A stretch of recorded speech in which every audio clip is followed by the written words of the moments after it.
to the Prince Magnum channel where hot rodding and romance do coexist. I'm your host, Prince Magnum, and welcome once again to another episode of Off the Chain, and we are continuing our walkthrough of the original Legend of Zelda for the NES that came out in 1986. If you've kept up with the series thus far, you know that we are onward and upward heading towards Labyrinth 6 or Level 6.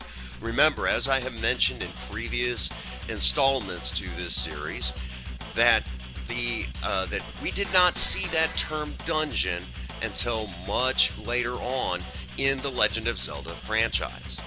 Now, what are we going to encounter? What are we looking to pick up in Labyrinth 6? Well, one of the things that we are looking to pick up is, believe it or not, we're picking up this particular wand. It's a weapon that's in game. It is a ranged weapon. It fires a blast that, I guess you could say it's kind of like a backup to your magic sword that we picked up in one of the other previous episodes. And it does a significant amount of damage and is not based on your lifeline like the magic sword. However, it does not do as much damage as the magic sword. It does do enough damage, but it basically it's a good weapon to go to if you don't want to have to break out your bow and start using up rupees on arrows. So it's a good weapon to have in your inventory. So we are looking to pick that up in this particular labyrinth. Now, along with that, we are also looking at picking up the 6th Triforce piece. Now, I'm going to say by this time, if you haven't figured it out, this game is going to begin getting more and more cryptic as we get closer to Ganon. So, just kind of a heads up on that. We're just going to see a lot more cryptic stuff than we did in other labyrinths. It's just going to be, if you will, the difficulty level is going to go up. Now, a couple of things have happened in this particular episode, and at a certain point, I'm going to actually have to speed up the time. That is because I made the mistake of second guessing myself, and I got myself killed. As a matter of fact, I even have to at one point exit the labyrinth and pick up an extra potion, go back in and complete said labyrinth. So kind of a heads up on that. I made a mistake. We're also going to see that three-headed dragon once again show up, but he is not a boss, he's a demi-boss. So that is actually something again that we're going to see in this particular walkthrough. More in particular in this particular episode. So we're back to where now sometimes what was once a boss is now a demi-boss. So it's just something to kind of bear in mind as we continue forward through this walkthrough. Now, the other thing that let me say that, I make this, I guess you could say, it's not necessarily a noob mistake. But what it more or less is I was playing the game, and I more or less, in a nutshell, kind of second guessed myself, got myself caught up. My magic shield gets eaten by a like. I end up burning through all of my red potion, and along with that, I get myself killed. Basically mistakes that. If I played the game more regularly, it wouldn't be an issue, but unfortunately, it now becomes an issue. Now, again, the pancake-looking things are known as like-likes, and the like-likes love to eat magic shields, and as you can see, I am now back to the starter shield, which now, for the first time in-game, we are dealing with the Poes. Now, the Poes are... they're very interesting. The ones that are kind of a reddish tan color, they're not super strong. Couple of good hits from your magic sword, and you take them down fairly easily. But they have the ability to disappear and relocate themselves to a different spot on your screen. So you have to be very, very careful. On top of that, they can also appear in doorways. So now hiding in a doorway doesn't mean what it once did. Along with that, we are now dealing with the blue pose. Now, these guys are a little harder to kill, and they have the ability to phase out and travel over solid objects. This is a bad thing. Because they too can also appear in a door, do a significant amount of damage to you, and if they get you in their sights, they will continue to travel towards you, just blasting as hard as they can. So these guys are very difficult to take down. Please do not wait around for them. And so the game is now getting a lot harder as we continue towards that ninth labyrinth. So just kind of a heads up on that. So again, if you've kept up with the game thus far, you know that this game is the original. While we're on the subject of this being the original game, and many people, when they see this, and we kind of talked about this in one of the previous episodes, and that sort of thing, there are many of you out there in the gaming community that when it comes to Legend of Zelda, immediately when you start talking about the Legend of Zelda franchise, let me say right now, there are many of you that swear up and down that the greatest Legend of Zelda, the greatest Legend of Zelda installment is none other than, Ocarina of Time. Some will even go so far as to argue Majora's Mask. Now, I don't want to be one that, that has to say it. To many of you, that is your opinion, and you are entitled to that opinion. However, I'm going to again say that no matter how you slice it, this is the best Legend of Zelda game in the franchise. It's the original. Now, many of you will say, well, that's because of nostalgia, Prince Magnum. You're supposed to say that. This is the first version of the game that you ever got to see, and that was all the way back in 1986. So, with that being said, I'm going to, again, say it in a way that I don't want to offend anyone, but I want to say it in a way that will pretty well say exactly what needs to be said. Yes, this is the original, and without a question, because it is the original, if it had not been for this version of the game, we would not have the later installments, including Ocarina of Time and Majora's Mask. This is the game that started it all for all of us. Along with that, the top-down style of the game, without question, is still considered, kind of the norm for Legend of Zelda. So even if you are a fan, like even I am, enjoying Breath of the Wild so much, and I am just dying for the second installment of Breath of the Wild, let me say that this is the norm. Because many of the Legend of Zelda games, even now, even with the re-release of Link's Awakening, is still a top-down just like this.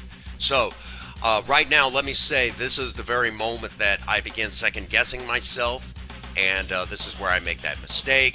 So you guys are going to get to see that. Try not to laugh too terribly hard, but I make that first mistake. So, just kind of a heads up. Here in just a moment, we are going to speed walk. I'm basically going to speed up the video to kind of get back to, to where I need to be so we can continue onward. But again, this is the norm for the Legend of Zelda games.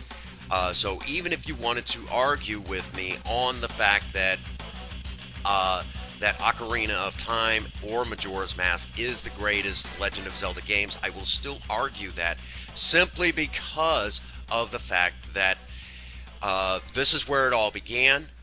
And if it was not for this game, you would not get to enjoy later installments of this game, because it really, this particular game is where this whole adventure genre really got started, which even some people that got to enjoy, if you really want to get technical, there would be some that before this particular, before the NES and before Legend of Zelda, might even argue that for the Atari 2600, the adventure games, and of course games just like the Sword Quest series, which we have been covering here on the Prince Magnum channel. And as the making of this video will be going live later on, and kind of finishing out that series, let me say right now, there might even be some that would argue that those series are even better. So just, tomato, tomato, you're entitled to your opinion just like anybody else. However, I will argue and say that this is the ultimate in the Legend of Zelda series.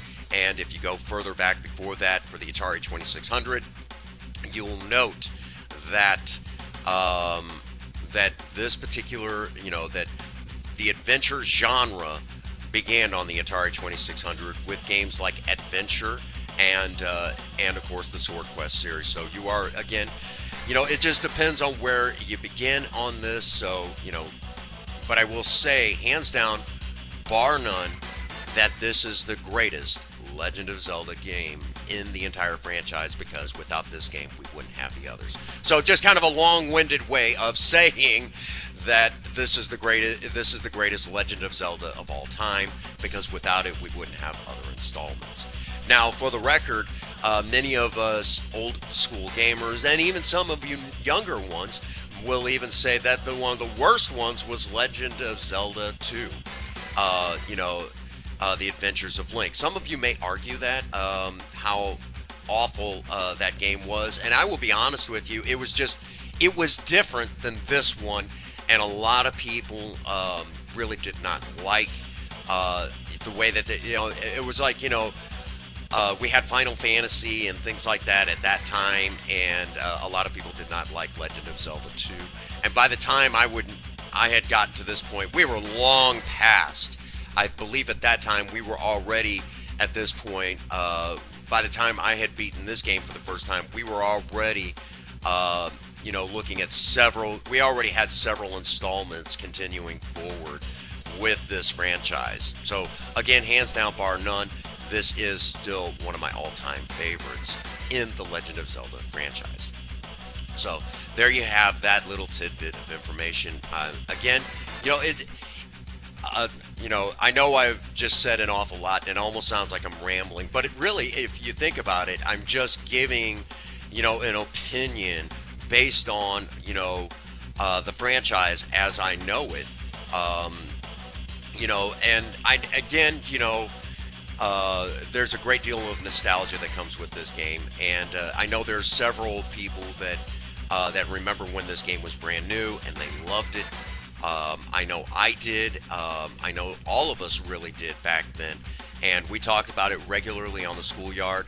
And yes, there was a Legend of Zelda cartoon, and it has not aged well. I know I talked about that earlier in this this particular series, but that particular if you will, that particular cartoon has not aged well. It was very popular at the time, but it's one of those things, not everything from the 1980s aged well. It's just one of those things, So, again, we are at that point where, you guys are getting a pretty good idea of, how cryptic this game is. Again, this game is still so much fun to play even after all this time. And my partner, Jammin' John, Mr. Sketch Scars of Sketch Squad TV, will tell you that he watched me, beat the game, and it didn't take me no time. I just sat down, played the game, and he's like, "Oh my God, I love this game. This is so old school. I love it. I want to stream this game. This game is just so exciting." He really enjoyed the walkthrough of this game, and to be able to introduce my partner to the walkthrough in this game was just an absolute delight. And I had a great time showing him what it was like for us old school gamers. There you have it, my first death in this walkthrough. So I'm going to go ahead and just kind of speed up time. That way you guys don't have to sit through this crap again. We'll get back to that point. All right.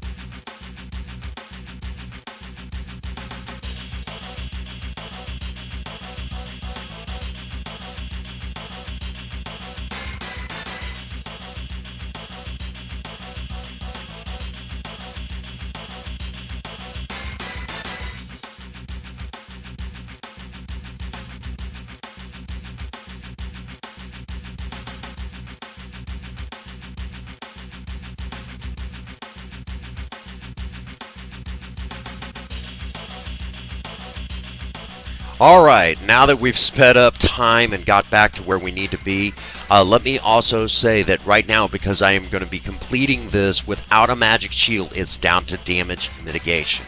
You're also going to see how close I actually was to the wand. I was ridiculously close. Next room up is where I have to be to get the wand. Now, I will say that your best bet is to get that item while you are inside the labyrinth, because nothing worse than having to go back in and get the try to find it, when you could have gotten it the first time. It just takes the fun out of the game. So get it while you're in there the first time. All right. Now that we've kind of talked about that, and you're going to see me use the wand a little bit, let me say, because of the fact that there's damage mitigation, this wand is going to be a godsend in some areas of this game.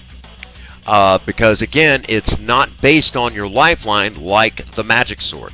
So, believe me when I say it is a godsend. It's absolutely wonderful to have in your inventory when dealing with the fact that we're having to do damage mitigation because I don't have a magic shield, and that sort of thing. So now that I've, even vented a little bit of frustration in this particular walkthrough, we are now heading towards Goma, I think is how it's pronounced. You can pronounce it however, I don't care. Basically, Goma is a spider-looking boss. And he has one eye, and he walks around part of the time with that one eye closed, and he's firing out these usual fire orbs that we've seen as several times in the game. It's just one of those things. We're very familiar with those particular orbs, but he will only open his eye for just a brief moment. One shot from the bow, and he goes down, like nothing. So just kind of a heads up. We have to be, we have to be patient, and if you do not get him in that exact spot in his eye when he has his eye open, just kind of a heads up, he will. You're not taking him down with that one shot, but he, just one shot from the bow and he goes down. So, not a, it's, again, he's an easy boss, to take down, but he's also a pain in the neck because he walks around with his eye closed, just kind of a heads up, it's not always as easy as it looks. So, all right, and again, we will be picking up that 6 Triforce piece, or will we? Nah, y'all know that, I got it, and it was a bit of a challenge, again, completing this particular labyrinth without the magic shield. Again, likes love magic shields, and that's what got me. I just wasn't careful. Made a few noob mistakes, and even made some I haven't played this game in forever mistakes. Just one of them things. All right, last room before we go in there and take on Goma. And, we already pretty well know what to expect from this. Now, heads up, when you've got a locked door like this and you've got those little booby trap things with the spikes on them, they do a significant amount of damage. See that quick move that I made? They move back slowly. So make that quick move, and getting that locked door to unlock is pretty simple after that.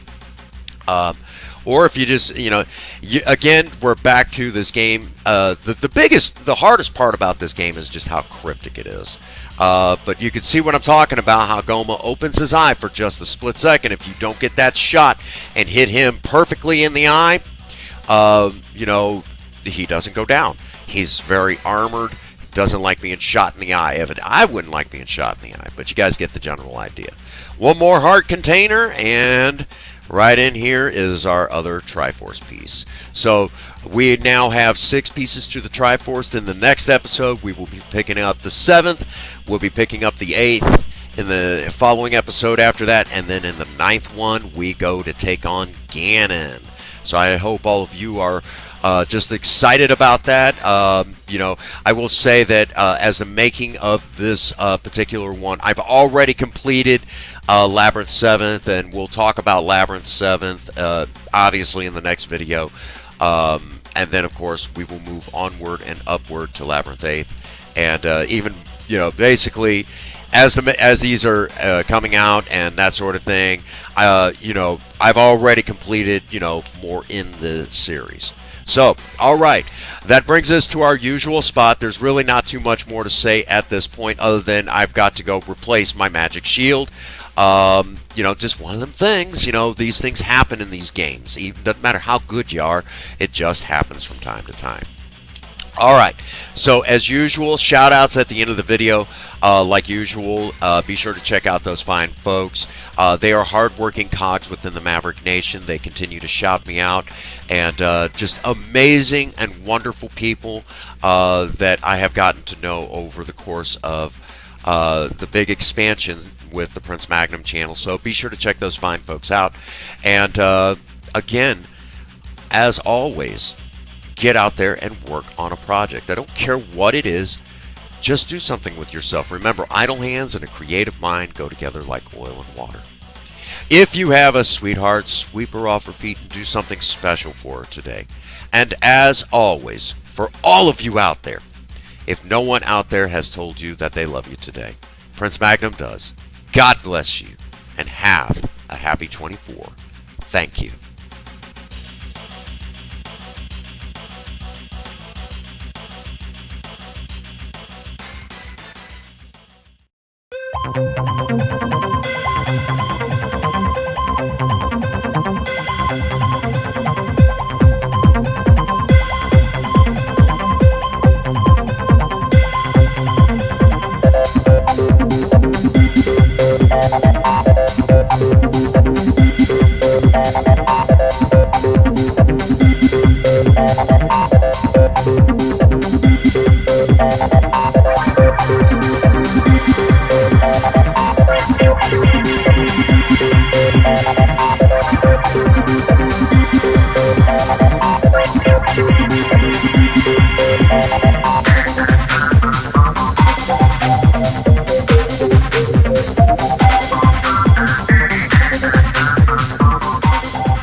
Man. Wow, man, freaked out.